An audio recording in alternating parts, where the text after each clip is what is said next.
I never thought my life would change because of a text message. But there I was, sitting in my car at a red light, smiling at my phone like an idiot. 2 pink lines on a pregnancy test, the photo I was about to show Travis. After 3 years of trying, we'd finally done it. My name is Sarah, and that moment of pure joy was the last one I'd have for a very long time. I remember everything about those few seconds. The way the afternoon sun hit my dashboard. The faint smell of the air freshener Travis always teased me about. The song playing on the radio, some pop hit about forever love that I used to roll my eyes at but suddenly felt perfect. The light turned green. I pulled forward, already imagining Travis's face when I showed him the picture. He'd been dropping hints about wanting kids since our wedding day, and his mother Irene had been not so subtly asking about grandchildren at every family dinner. I never saw the truck coming. The impact came from my left side, a violent explosion of metal and glass. The world spun and time seemed to stretch like taffy. I remember thinking absurdly that I needed to protect my phone so Travis could see the picture. When everything stopped moving, I couldn't feel my face. Warm liquid dripped down my neck, and somewhere far away, people were screaming. A man's voice kept saying, oh God, I'm sorry, I'm so sorry." The words floated around me like leaves in the wind. "Ma'am, can you hear me? Don't move." A paramedic's face appeared in what was left of my driver's side window. "We're going to get you out." I tried to speak to tell them about the baby, but my mouth wouldn't work right. The last thing I remember before passing out was someone holding my hand and promising everything would be okay. They lied. I woke up 3 days later in the hospital. Travis was there, asleep in a chair beside my bed. He looked terrible, unshaven, clothes wrinkled, dark circles under his eyes. I tried to reach for him, but my arms felt like they were made of lead. "Travis!" My voice came out as a whisper. He jerked awake, his eyes finding mine. For a split second, something flickered across his face, something that made my stomach twist. But then he smiled, though it didn't quite reach his eyes. "Hey, beautiful," he said, taking my hand. "You had us worried." I tried to smile back, but my face felt wrong. Stiff. Like it belonged to someone else. "The baby," I managed to say. "Is..." Travis's hand tightened on mine. "I'm so sorry, Sarah." His voice cracked. "The doctors did everything they could." I closed my eyes, feeling the world tilt beneath me. Through the fog of pain medication, I heard the door open and recognized Irene's perfume before she spoke. "Travis, honey, the doctor needs to speak with you." Her voice was soft, careful. "About the reconstruction options." "I'll be right back," Travis said, squeezing my hand before letting go. I kept my eyes closed, pretending to drift off. But I heard them in the hallway, their voices carrying through the partially open door. "She's going to need extensive surgery," Travis was saying. Her face. "Mom, I don't know if I can." "Shoo, darling. We'll figure it out. One step at a time." I lay there, tears sliding silently down my ruined face, as my husband and his mother discussed my future like I was a problem to be solved. In that moment, something inside me shifted. Something hard and cold took root where warmth and hope used to live. I didn't know it then, but that was the moment my old life ended. The moment Sarah Blake, loving wife, hopeful mother-to-be, eternal optimist, began to fade away. And something else, something stronger and darker, began to take her place. Coming home from the hospital felt like walking into someone else's life. Everything looked the same. Our modern suburban house with its perfectly manicured lawn. The welcome mat Travis's mother gave us as a housewarming gift, even the faint smell of Travis's cologne in the entryway. But nothing felt right anymore. "I've set up the guest bedroom downstairs," Travis said, carrying my bag. The doctor said stairs might be difficult for a while. I noticed he wouldn't look directly at me. 3 weeks in the hospital and he still couldn't meet my eyes.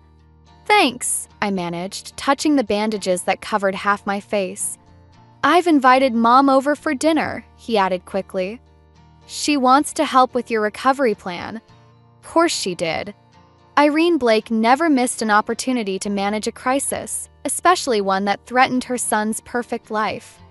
The guest room felt sterile, like a hotel suite. Travis had cleared out all my personal items from our bedroom upstairs, arranging them with mechanical precision.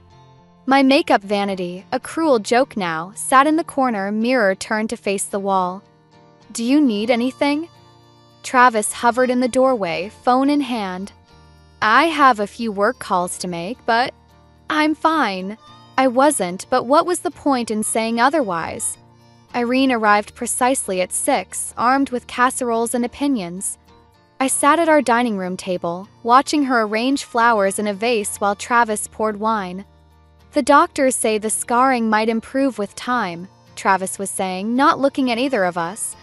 "Well, there are always options," Irene replied, her voice dripping with forced optimism. "I know an excellent plastic surgeon in the city. Very discreet." I pushed my untouched food around my plate. "The insurance won't cover cosmetic procedures." "Oh, darling." Irene reached across the table, patting my hand.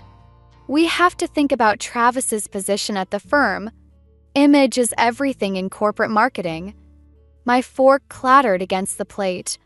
"My face is an image problem?" "Mother," Travis warned, but Irene continued. "I'm just being practical. Travis has worked so hard to build his career. And now with the complications from the accident." She delicately dabbed her lips with a napkin. "Well, sometimes life forces us to make difficult choices." Complications? The word felt like acid in my mouth. "You mean losing the baby?" Travis's wine glass froze halfway to his lips. We hadn't discussed the pregnancy since the hospital. I hadn't told him I was planning to surprise him that day. "Sarah," he started, but I cut him off. "Did you tell her about the baby, Travis? Or just about your wife's ruined face?" Irene's perfectly manicured hand flew to her throat. "A baby? Oh, Travis." "It doesn't matter now," Travis said quickly, standing up. "What matters is moving forward. Mother's right, we need to think practically." I looked between them, my husband who couldn't meet my eyes and his mother who couldn't stop staring at my bandages. Perfect son and his perfect mother planning my perfect rehabilitation.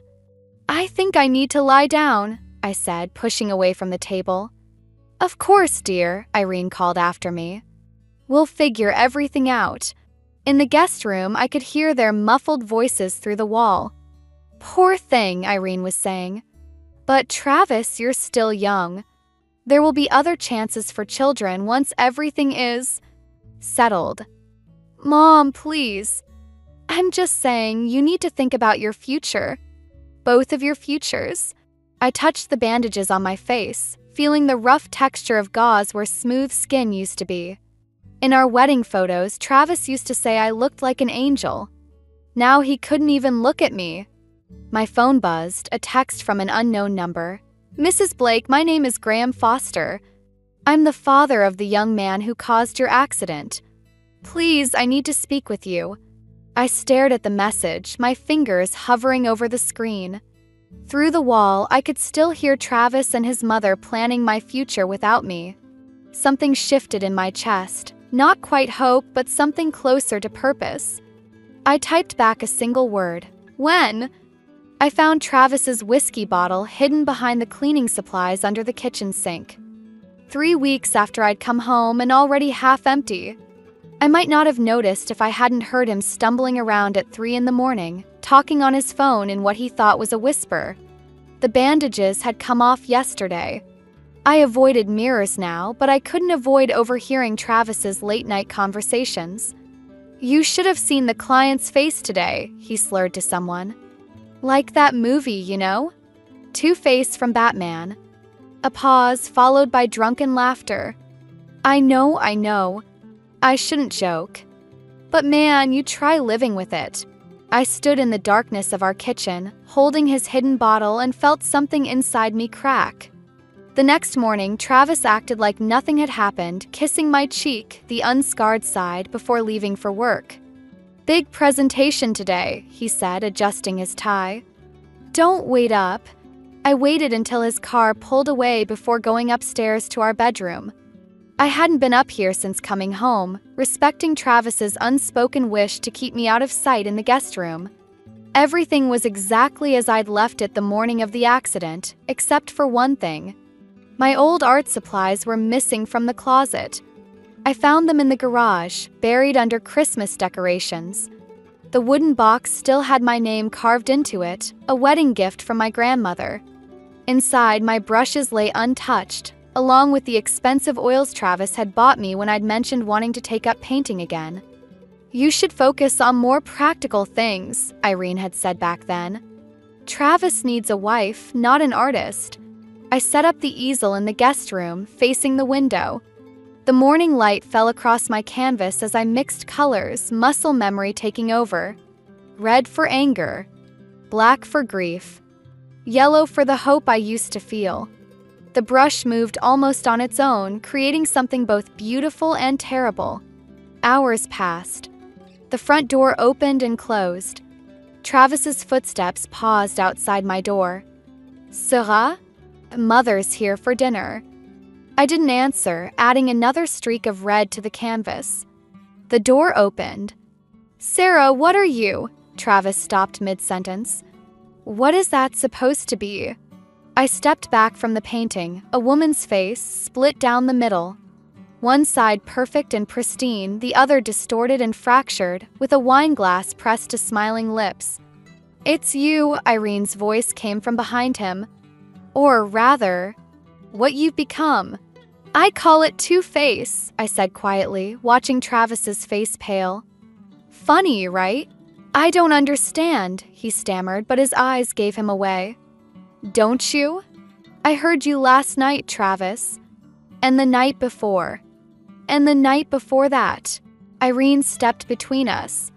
Now, Sarah, Travis has been under tremendous stress. If you just try to understand. Understand what? I turned to face them fully, watching them flinch.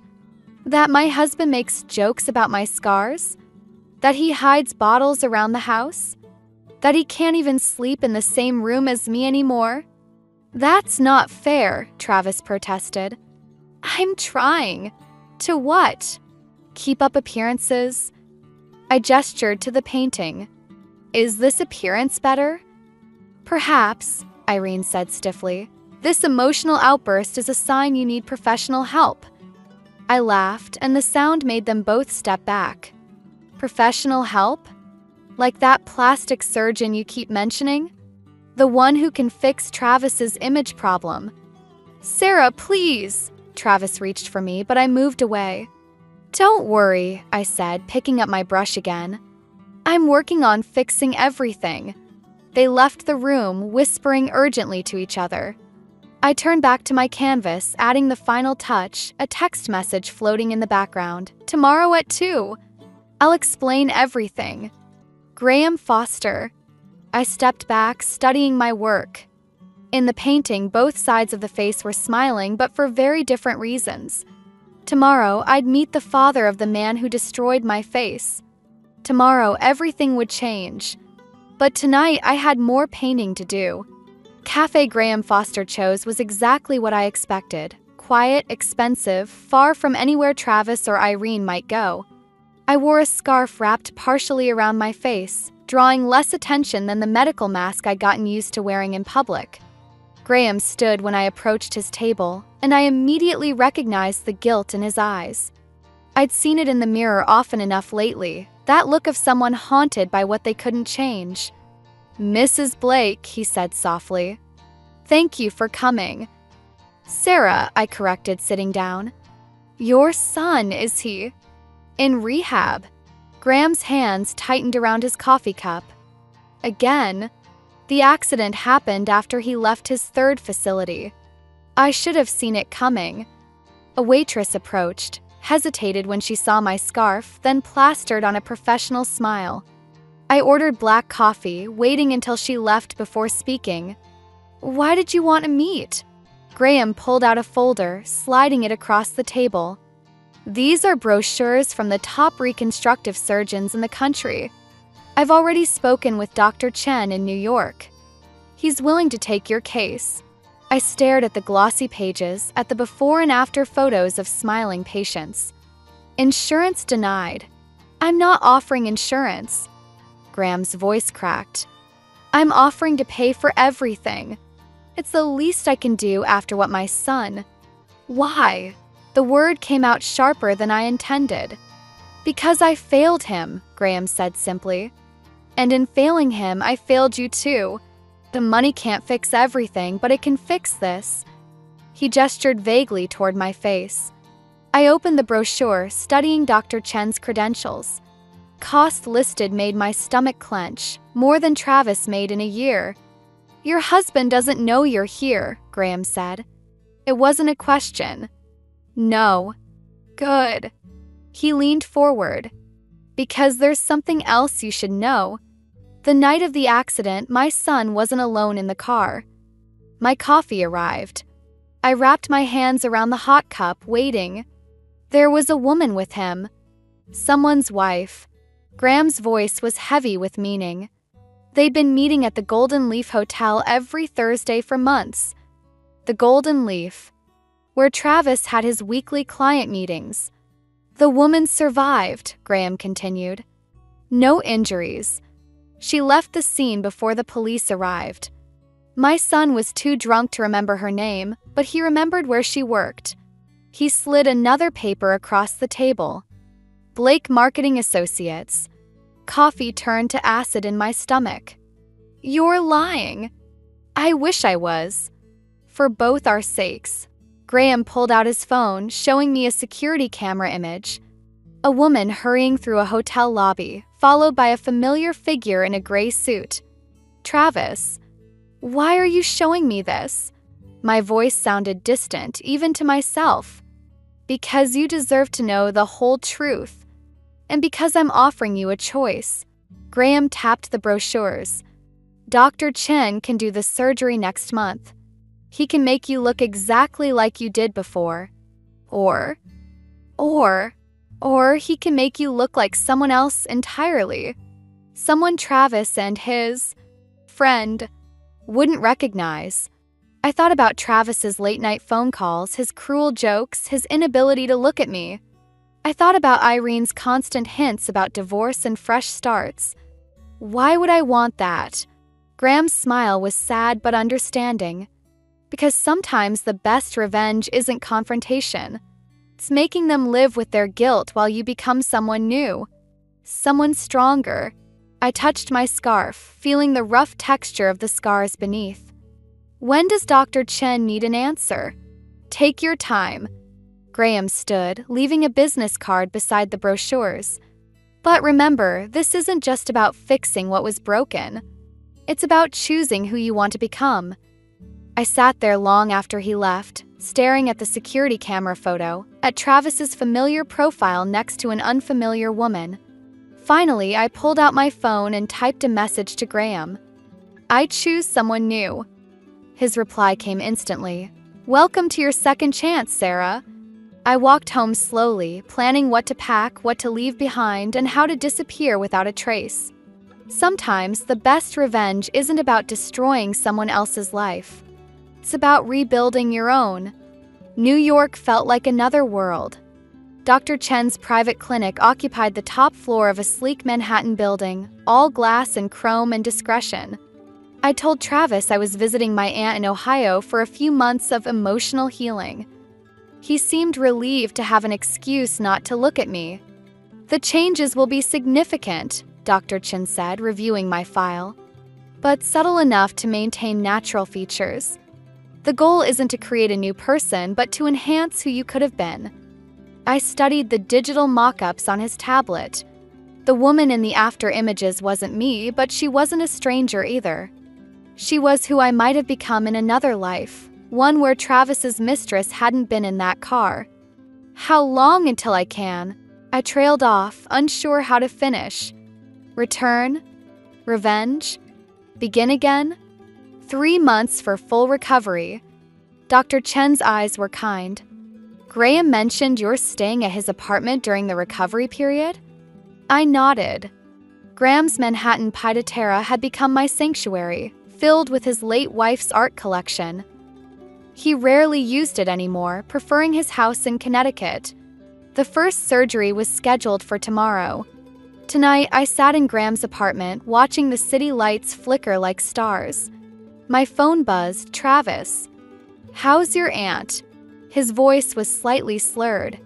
Thursday night. Golden Leaf Hotel night. Fine. I touched the surgical consent forms on the coffee table. How's work? Busy. Listen, Mother wants to know when you're coming home. She's worried about appearances. Of course she was. I imagined them together at their weekly dinner, discussing how to manage their damaged goods. I need time, I said, the lie coming easily now. To heal. Right. Well, take care of yourself. He hung up before I could respond. My phone buzzed again, a text from Graham. Ready for tomorrow? I started to type yes, but stopped when another message appeared. An unknown number. Are you sure you want to know the truth about that night? My hand shook as I replied. Who is this? Someone who was there. Someone who knows what really happened. Meet me at Riverside Park midnight. I stared at the message, my heart pounding. Could be a trap. Or it could be her, the woman from the hotel. The smart thing would be to ignore it, to proceed with surgery with my carefully laid plans. But something in me needed to know. At 11:45, I took a cab to Riverside Park. The night was cool, the Hudson River a black ribbon under moonlight. A woman sat alone on a bench, her face hidden by a hoodie. Mrs. Blake, she said as I approached. Or should I say, the first Mrs. Blake. She pushed back her hood, revealing a face I recognized from office party photos on Travis's desk. Sarah from accounting. He wasn't supposed to be there that night, she said quietly. At the hotel. He was following me, suspicious. When he saw who I was meeting. His client, I finished, the pieces clicking into place. She laughed bitterly. The client's wife. Travis caught us together. He was drunk, angry. Started making threats about exposing everything. That's when. When what? When he called his friend, the guy who hit your car. Asked him to teach his cheating client's wife a lesson. Follow her car, scare her a little. Sarah's voice cracked. But the guy was high, confused. He followed the wrong car. Yours. The world tilted sideways. Travis. Travis arranged the accident. Not yours. He never meant. She stood up, backing away. I just thought you should know.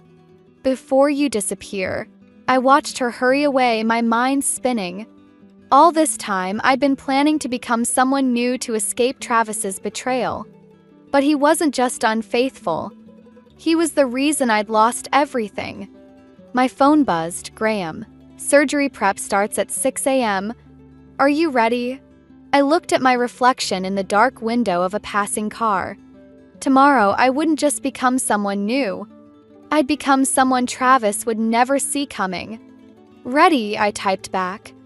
But we need to modify the plan. 3 months after my surgery, I stood outside our house in the rain, unrecognizable. My new face, beautiful but different, felt like armor. The divorce papers in my bag felt like weapons. I planned this moment carefully. Thursday evening, when Travis would be home from his client meeting at the Golden Leaf. When Irene would be over for their weekly dinner, planning their perfect future without their damaged goods. He still worked. I heard their voices from the dining room as I entered, Travis and Irene discussing me. The lawyers say if she doesn't respond soon, we can proceed with abandonment charges, Irene was saying. Really, Travis, it's for the best. That accident was a blessing in disguise. I stepped into the doorway, watching them freeze mid-conversation. Hello, Travis. He stared at me blankly, then with growing confusion. I'm sorry, who? I'm Claire Foster, I said, using the name Graham and I had chosen.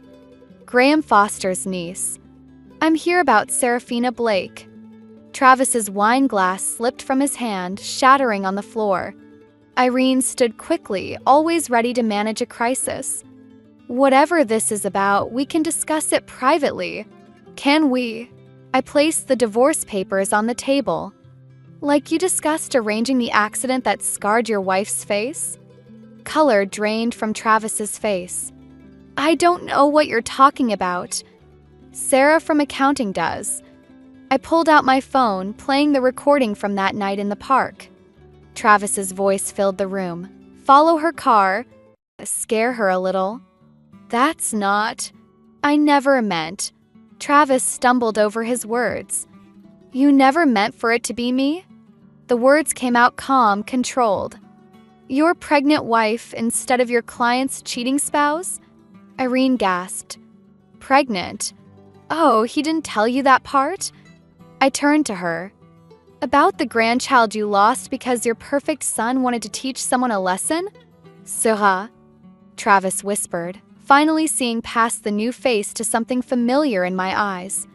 I pulled out one more document, a police report naming Travis as an accessory to the accident with Sarah's sworn statement attached. Sign the divorce papers, I said quietly. Or everyone learns what kind of man you really are. Travis lunged for the police report, but I stepped back. His foot caught the spilled wine and he crashed into the china cabinet. Crystal shattered around him as he fell. Travis!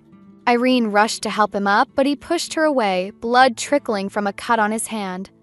You can't prove anything, he snarled, but his eyes were desperate. Can't I? I moved toward the door. Graham Foster's legal team would disagree. They're very interested in making amends for his son's part in this, especially now that they know who really orchestrated it. Wait, Travis called as I reached the door. Please. I'll sign. Just don't tell anyone.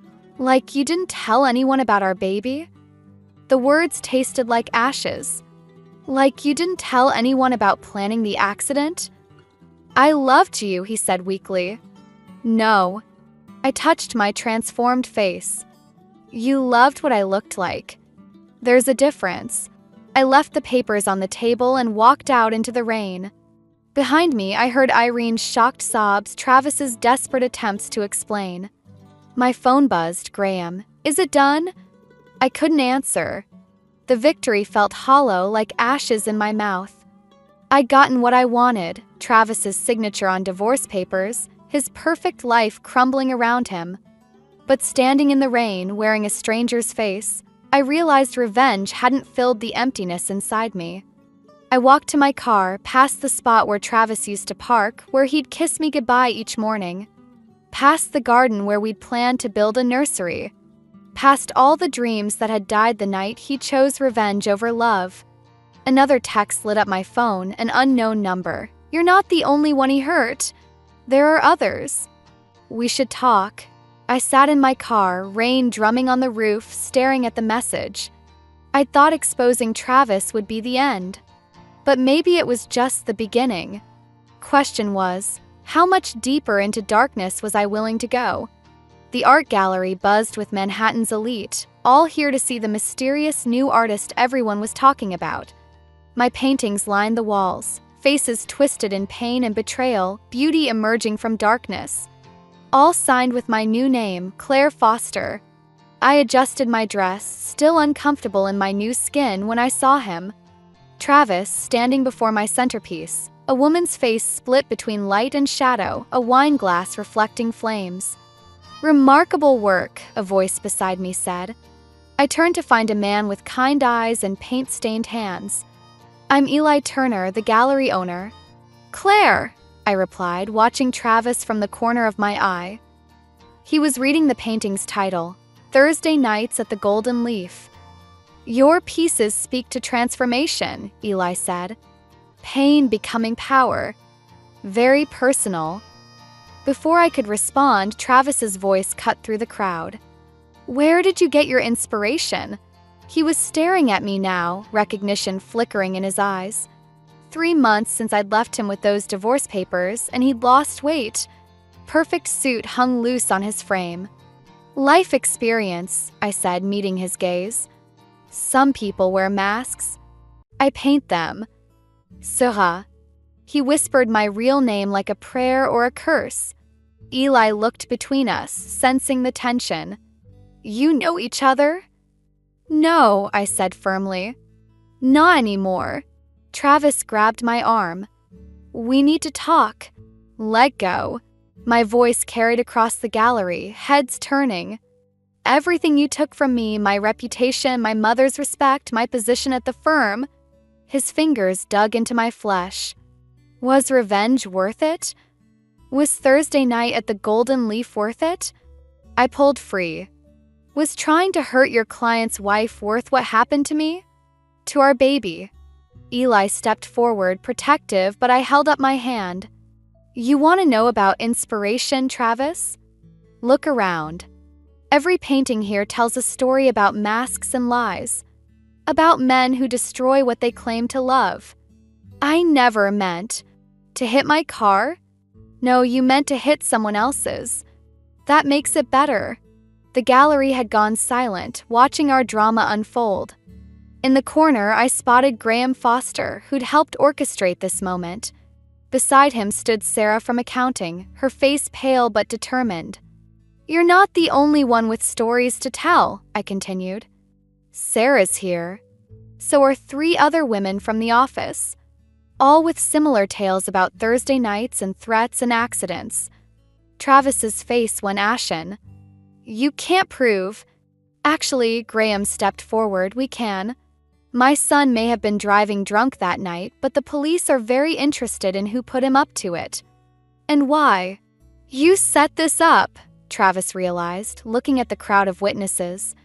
The gallery, the paintings, all of it. No, Travis. You set this up. Years ago, when you decided other people's lives were yours to destroy. He lunged for the painting, but Eli was faster, stepping between us. Travis's fist connected with Eli's jaw instead of the canvas. Security appeared instantly, restraining Travis as he shouted about lies and betrayal. As they led him away, Irene emerged from the crowd, her perfect makeup streaked with tears. I never knew, she whispered, about any of it. The women, the accidents, the baby. Would it have mattered? She flinched at my tone, finally seeing herself in my paintings, the enabler, the keeper of masks. I'm sorry, she said, but I was already turning away. Eli touched his bruised jaw, managing a smile. Hell of an opening night. I should explain. You don't owe me explanations. He gestured to the paintings. Your art already tells the truth. The real question is, what story do you want to tell next?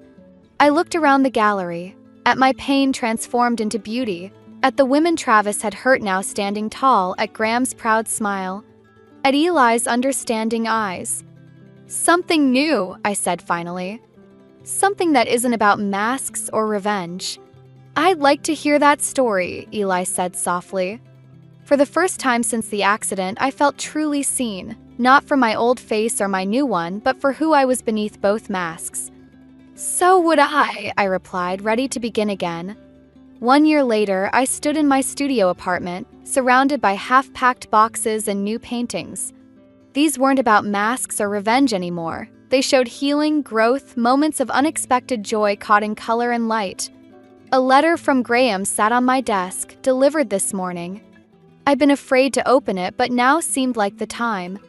Dear Sarah, or Claire, you'll always be both to me now.